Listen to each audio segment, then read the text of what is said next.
Amigos, hemos escuchado las plegarias de nuestro querido maestro Ezequiel Atahualpa Gamonal, que fue fundador de la congregación israelita del Nuevo Pacto Universal, fue fundador del partido político PREPAP con símbolo el pescadito, fundador del gran proyecto de integración sudamericano de fronteras vivas, que fundó 42 comunidades, no solamente en nuestro país, sino también la hermana República de Bolivia y la hermana República de Colombia. Fue el compilador del Decálogo Universal.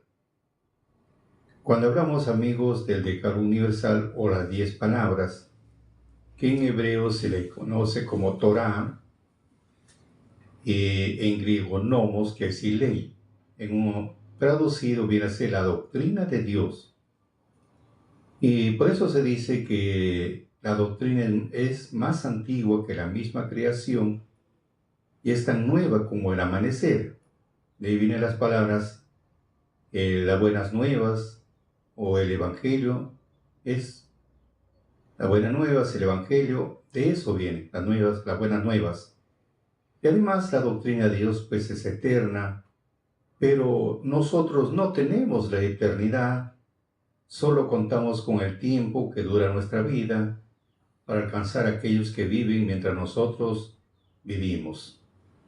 Y hablando, amigos, de la doctrina de Dios que permite al hombre encaminarlo, hacerle ver la parte oscura de su corazón para que pueda hacer un rumbo si está equivocado. O sea que le enseña a controlar sus emociones negativas, como el miedo, la ansiedad, la ira, la tristeza, la depresión. Le ayuda a controlar, le enseña a controlar. Y también a sus impulsos, a su conducta agresiva, ese tratado de querer dominar a través de la desgracia de otros, etc. Y también ayuda a controlar sus pasiones, como el odio, los celos, esa ira intensa. Entonces, esa es la doctrina que le enseña al hombre la parte oscura, la parte negativa, y luego para que busque la parte positiva, para que viva feliz.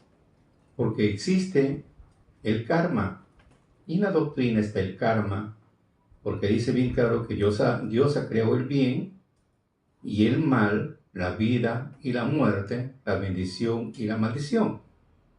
Frente a la vida está la muerte, frente a la bendición está la maldición y frente al bien está el mal. Entonces uno frente a la otra.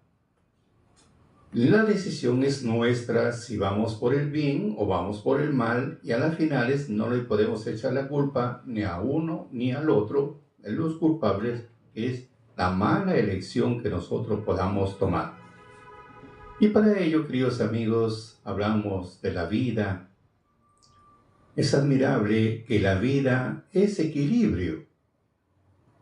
Tenemos el ejemplo de un teclado. Tiene teclas blancas y teclas negras. Cuando se juntan las dos, hay vida.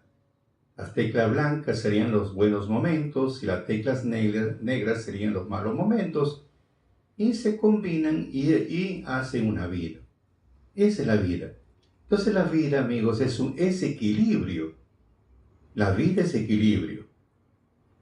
Hablamos, por ejemplo, dijo el rey Salomón en Eclesiastés 7:16, cuando hablamos que la vida es equilibrio, dice, no seas demasiado justo, ni seas sabio con exceso. ¿Por qué habrás de destruirte? O sea que si eres demasiado justo, buscas la perfección que no existe, pero eres demasiado justo, entonces te puede destruir. Pero acá la base sería interesante tratar de ser justo con uno mismo, pero somos al revés. Como es el dicho popular, plomada para uno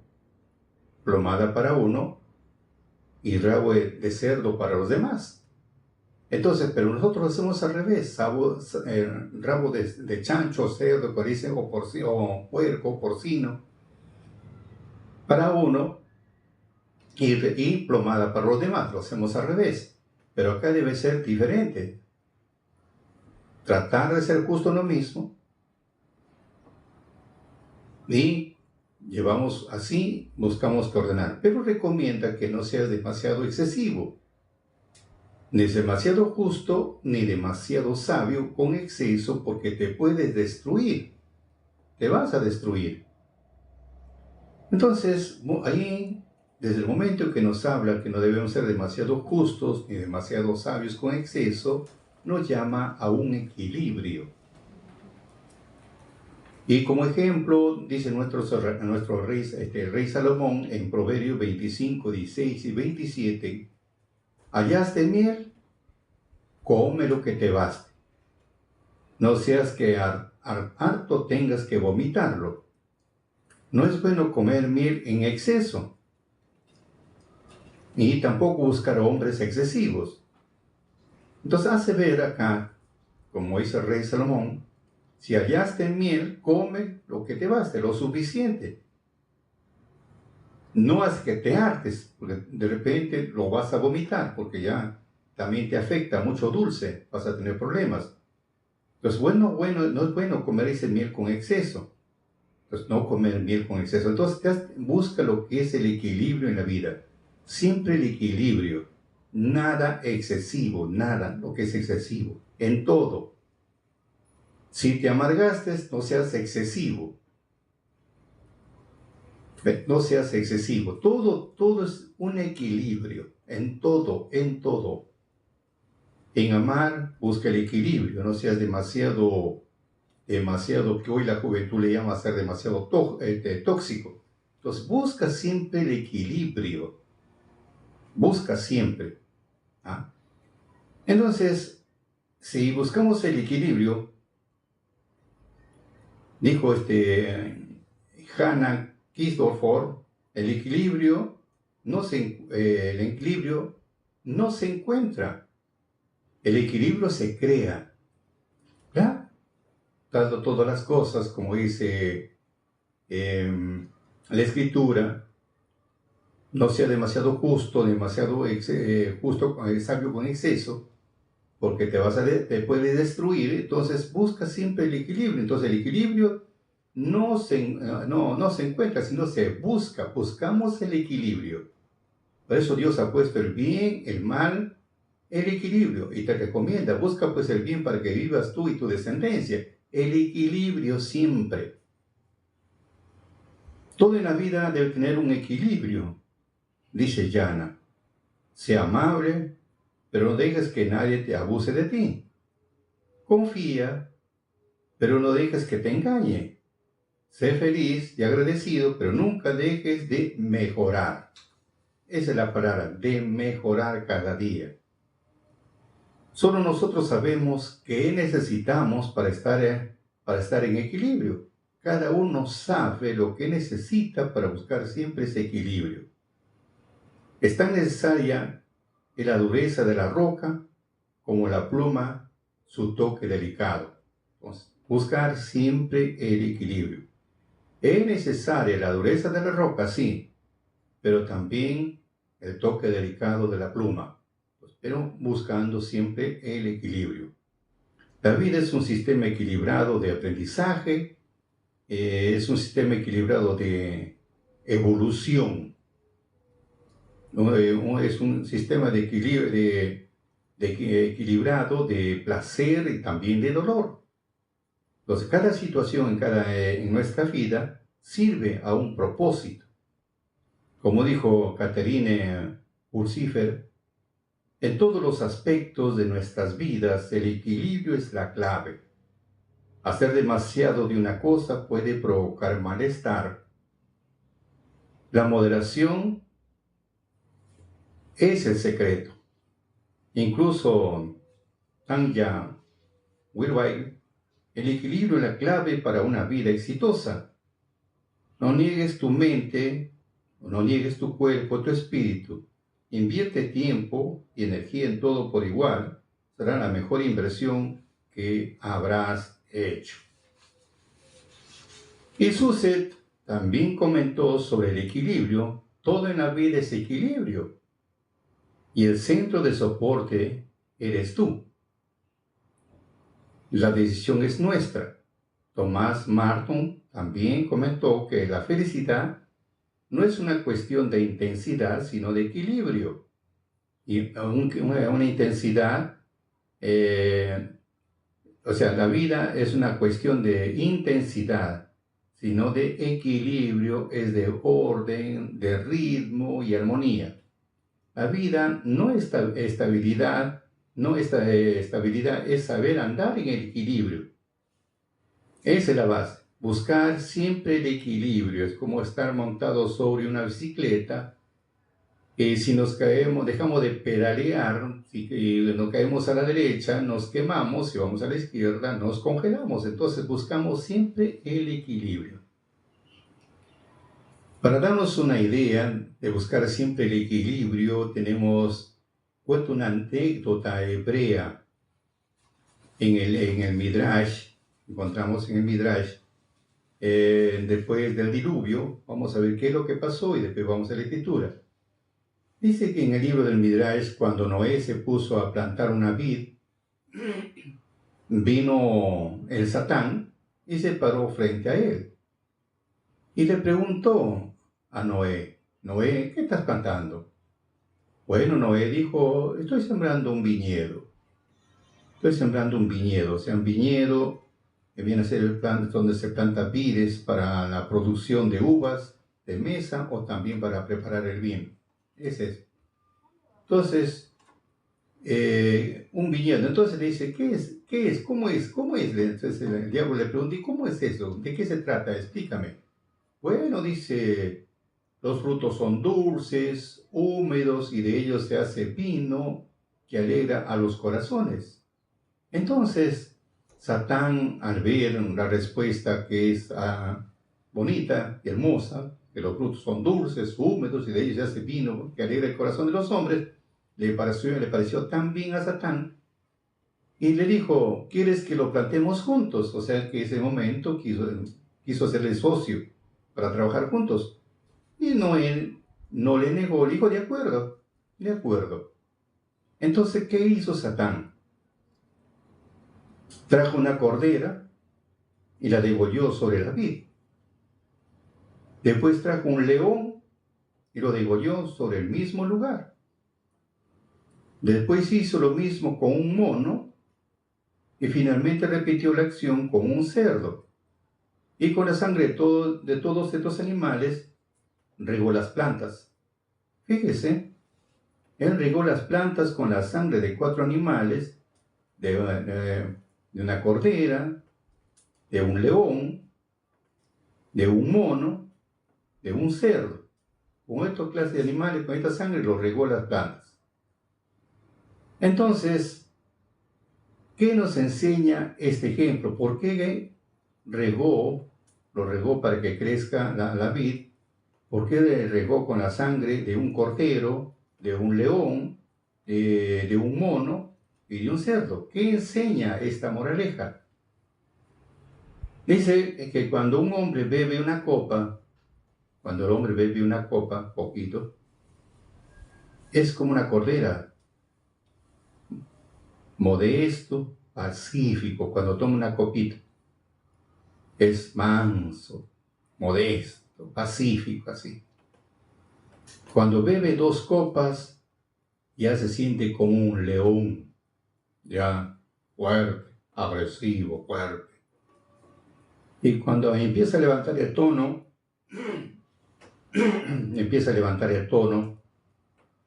así como ven en algunas discotecas, algunos sitios, están bebiendo, le levantan el volumen porque ya hasta los tímpanos empiezan a bloquearse y buscan que le levanten el volumen porque ya no escuchan. Entonces, ahí viene cuando bebe 2 copas, se siente como un león y empieza a levantar el tono y dice, ¿quién se me compara? ¿Quién me compara? Un hombre fuerte, ese momento es un hombre poderoso, en todo ya, es un hombre muy fuerte, ese momento, poderoso, tiene mucho dinero, y si se empieza a granjearse que tiene muchas mujeres, etcétera, etcétera, empieza a hablar Cuando empieza a tomar 3 copas, ya se parece a un mono. En ese momento quiere bailar, quiere hacer sus chistes, sus bromas, empieza de todo, como un mono ya. Empieza a bailar, saltar, dice, empieza a hablar groserías y media, y algunos que dan de diablos azules, como dicen algunos. Entonces ya se convierte en un mono. Y cuando sigue bebiendo, ya se convierte en un cerdo, ya se revuelca en la basura. A veces muchos amanecen ya tirados en el piso, sin zapatos, sin nada en la calle. Entonces, ese es por eso que Satán me dijo que fue socio de Noé para sembrar la vid. Y regó estas plantas con la sangre de 4 animales. Y según la doctrina, al salir del arca se decidió Noé a plantar una vid. Se emborrachó y estuvo desnudo, acostado en su tienda. El resto de la historia lo puede revelar pues en Génesis, está en capítulo 9, desde el 20 al 27. Entonces, ¿qué nos dice en el 9, 20 al 27? Porque es bíblico. Dice que cuando comenzó Noé a labrar la tierra, plantó una viña. O sea, estamos hablando después ya del diluvio. Comenzó Noé pues a labrar la tierra, plantó una viña, dice la Escritura. O sea, una plantación de vides para la producción de uvas, de mesa o de vino, o del vino a preparar. Y luego de que plantó la viña, bebió del vino, y tanto fue su alegría que se embriagó. Tanto fue su embriaguez que desempeñó pues el papel del puerco. Se quedó primado. Y luego dice, estaba descubierto en medio de su tienda. Se llegó a calatear. Bueno, más allá no nos dice la historia, pero hasta ahí nos da a entender. Y uno de sus hijos, Cham, padre de Canaán, vio la desnudez de su padre, dijo a sus 2 hermanos a la parte de afuera. Entonces Sem y Japet tomaron pues la ropa y lo pusieron sobre sus propios hombros, y andando hacia atrás, cubrieron la desnudez de su padre, teniendo vueltos sus rostros, y así no vieron la desnudez de su padre. Y cuando Noé despertó de su sueño, supo que lo que había hecho con él su hijo, el más joven. ¿No? Porque imagínese ya al tanto vuelto que tomó, que perdió hasta la razón y no supo lo que hizo. Cuando se despierta se encuentra con otra novedad. Y cuando él se despierta, dijo bien claro, maldito, le dijo, sea Canaán, siervo de siervos será a tus hermanos. ¿Qué habrá pasado más allá? No lo sé. Dijo más, bendito Jehová, el Dios de Sem, y sea Canaán siervo, e engrandezca a Dios a Japet, y habite en las tiendas de Sem, y sea de Canaán siervo. O sea, tanto fue lo llegó a maldecir a su hijo, que iba pasando más allá. Acá nos ve que fue una cosa terrible. Por eso, amigos, parece algo sorprendente. El exceso distrae de lo que realmente importa. El libro sagrado enseña que la verdadera riqueza proviene de la satisfacción y no de la abundancia. A vivir con moderación. Y si vivimos con moderación, encontramos libertad del peso del exceso. Entonces, este equilibrio conduce a una vida más significativa y una vida más enfocada. Ahora, por eso dice el apóstol Pablo en su carta a los Filipenses 4:3, vuestra modestia llevamos ya una vida, debe ser modestia, o sea, moderada, llevar una vida sencilla, libre de vanidad, libre de jactancia o grandes pretensiones, porque cuando uno está embriagado, pues ya se vuelve muy ansioso, como un mono empieza ya. Así empieza la jactancia, lleno de vanidad. Entonces, eso debemos ser, Pablo recomienda que debemos ser modestos, sencillos, libre de vanidad, libre de jactancia, libre de grandes pretensiones, para que sea conocida por todos los hombres. Entonces, esa es la recomendación del apóstol Pablo, llevar siempre una vida moderada, una vida sencilla, no demostrar algo que no lo es. Entonces, eso, buscando siempre el equilibrio, y cuando encontramos el equilibrio, vamos a ser unas personas modestas, porque toda cosa extremada, pues trae consecuencias. Hemos visto ya. Por eso dice acá en el Talmud, según la Torá, al salir del arca Noé, que decidió a plantar una viña, y se emborrachó y estuvo desnudo acostado en su tienda, el resto de la historia puede releerse en Génesis. El Midrash aprovecha el tema para educar al hombre y mostrarle todas sus posibilidades. Es cierto que los mismos textos sugieren beber un poco de vino porque alegra la vida. Como está escrito, el vino alegra el corazón del hombre. Salmos 95, 15. E incluso en nuestras fiestas de el vino en la mesa es símbolo del gozo y del regocijo. El problema es el exceso. El judaísmo admite los placeres del cuerpo y del alma, pero bajo el control de la razón. Descontrolado, el hombre pasa por las etapas distintas de animales y se denigra. Entonces, ese es el punto que nosotros tenemos que buscar de controlar, no descontrolarnos. Porque si no descontrolamos, vamos a pasar por esa etapa de los distintos animales que hemos visto y también nos empezamos a denigrar. Por eso dice el proverbio, recomienda en 23, 29 al 35, leyendo versión latinoamericana, ¿para quién serán los ayes y los lamentos? ¿Para quién serán las quejas y los suspiros? ¿Para quién serán los golpes sin corazón? ¿Y para quién los ojos torpes? ¿Para quién las heridas de balde? ¿Para quién lo amoronado de los ojos? ¿Para quiénes? Para los que se dan al vino y andan en busca del vino combinado. Por tal recomienda, no mires al vino que rojo es, o como brilla en la copa. ¿Por qué? Porque suavemente pasa y luego acaba de morder como una serpiente y pica como una víbora. Porque una vez que ya nos subió un poco, vamos a empezar, nuestros ojos van a ver cosas extrañas. Todo lo vemos hermoso, todo ya cambia. Nuestros ojos ya van a empezar a ver cosas extrañas. Y luego, a medida que va avanzando, digamos, el tiempo, como decir que desempeña el papel del mono, como dice acá en Proverbios, vamos a empezar a hablar tonterías. Ya hablamos más de la cuenta, nos salimos, perdemos la vergüenza, hablamos sin freno.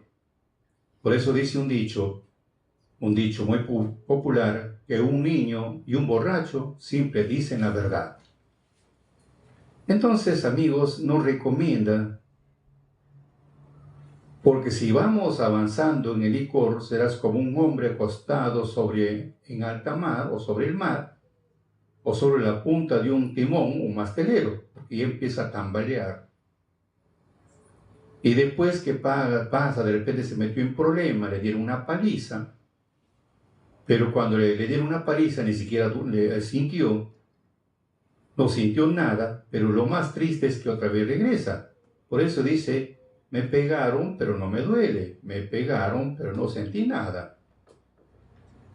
Y cuando él despierta, dice, iré a buscar más, o sea, busca otra vez más el vigor, ¿no? Entonces, revisando el Midrash, también pone un ejemplo, la historia de uno que va a buscar la mistura o va a buscar el licor. Dice, había una vez un hombre piadoso que tenía un padre que bebía mucho vino. Y se embriagaba en las calles donde era golpeado por los muchachos que se mofaban de él. El hijo piadoso, cuando veía estas escenas, se avergonzaba profundamente y hubiera decidido, preferido morir. O sea, que ese es el punto. A veces cuando aquel que es piadoso y tiene un padre que es muy de cabalicor, la forma como empieza a desempeñar, hasta los hijos se avergüenzan porque desempeña un papel bochornoso. Por eso dice el hijo piadoso, o sea, es un hombre, un hijo religioso, un hombre dedicado a la meditación, etc. Cuando veía esta escenas que se burlaban de su padre, se avergonzaba profundamente y él hubiera preferido morir para no ver esta escena. Y diariamente le decía el hijo a su padre: Padre, si quieres salir que te envíen el mejor vino de la tierra a tu casa, para que no vayas a beber a la taberna y dejes de acarrearnos tanta vergüenza a ti y a mí. Entonces el hijo siempre le hablaba a su padre. Y luego convenció a su padre y así se hizo, o sea, ya empezó a beber en su casa. A la noche el joven piadoso almacenaba a su padre y le daba de beber y lo acostaba y luego salía. Una noche de intensa lluvia caminaba el hombre piadoso por la calle, yendo a la sinagoga a rezar, y de pronto vio a un borracho arrojado en el suelo, cubierto de agua, y rodeado de jóvenes que lo golpeaban y se burlaban de él. Mientras veía este espectáculo, pensó el hombre piadoso: iré a casa y traeré aquí a mi padre para que vea este espectáculo bochornoso, y así aprenderá a no ir más embriagarse en público. Entonces pensó así y lo hizo, pues lo trajo a su padre, tomó a su padre y lo condujo a ese lugar y le mostró. ¿Qué hizo el viejo padre al ver ese espectáculo? Se acerca al que estaba ahí tirado en el suelo, se acerca y le preguntó: ¿en qué taberna bebiste ese vino que tanto te embriagó? Entonces, queridos amigos, la vida tiene también sus momentos tragicómicos, la comedia del hombre que no puede resistir la tentación, que fatalmente caído en el vicio, lo único que puede aprender es cómo enviciarse más antes de haber un arrepentimiento. No busca que embriagarse más. Todavía le preguntó: ¿dónde has bebido? Porque quería lo mejor. Por eso los sabios recomiendan, que los sabios del Midrash extraían su sabiduría de los libros y también de la observación de la realidad humana en todas sus facetas. El humor no podía faltar. Entonces, esa es la forma que estamos viendo ahora. No, ¿por qué ir a buscar el humor? O sea, buscar la mistura, siempre buscar. Por eso Pablo recomendó en Efesios, en el capítulo 5, recomienda con los que ya conocemos la doctrina, los que ya estamos practicando la doctrina, sepan hallar lo que agrada al Señor, dice Pablo, y no tomen parte en las obras de las tinieblas. Al contrario, denúncielas. Es cierto que da vergüenza incluso decir lo que esta gente hace a escondidas, pero todo esto debe ser denunciado porque la luz hasta que se vuelva claridad. En efecto, todo lo que se pone debajo de la luz viene a ser luz. Por eso se dice: tú que duermes, despiértate, levántate de entre los muertos, y la luz de Cristo brillará sobre ti. Fíjense cómo se comportan ustedes. No anden como atontados, o sea, no anden como necios, como lelos, sino como hombres responsables. Sepan aprovechar el momento presente, porque estos tiempos son malos. Por eso no parezcan como estúpidos, sino que aprendan a descubrir cuál es la voluntad del Señor. No se emborrachen, el vino lleva libertinaje, más bien llénese del Espíritu Santo, recitando entre ustedes salmos, himnos, cantos espirituales. Canten y celebren interiormente al Señor, dando gracias a Dios Padre, en nombre de Cristo, siempre por todas las cosas. Romanos 13:14. Más bien, revístanse de Cristo, no se conduzcan por la carne, poniéndose al servicio de sus impulsos, de sus deseos. Siempre busquemos el autocontrol, tratar de controlarnos en todo, ¿no? Solamente ponemos como un ejemplo lo que es el licor hoy día, porque el autocontrol es en todo, no solamente en la parte del licor, puede ser también en nuestro genio que tenemos, somos demasiado impulsivos, demasiado agresivos. Todos esos son puntos que tenemos que buscar siempre el autocontrol, que viene a ser, que decir, voluntariamente nos sometemos a un cambio, controlar nuestras emociones.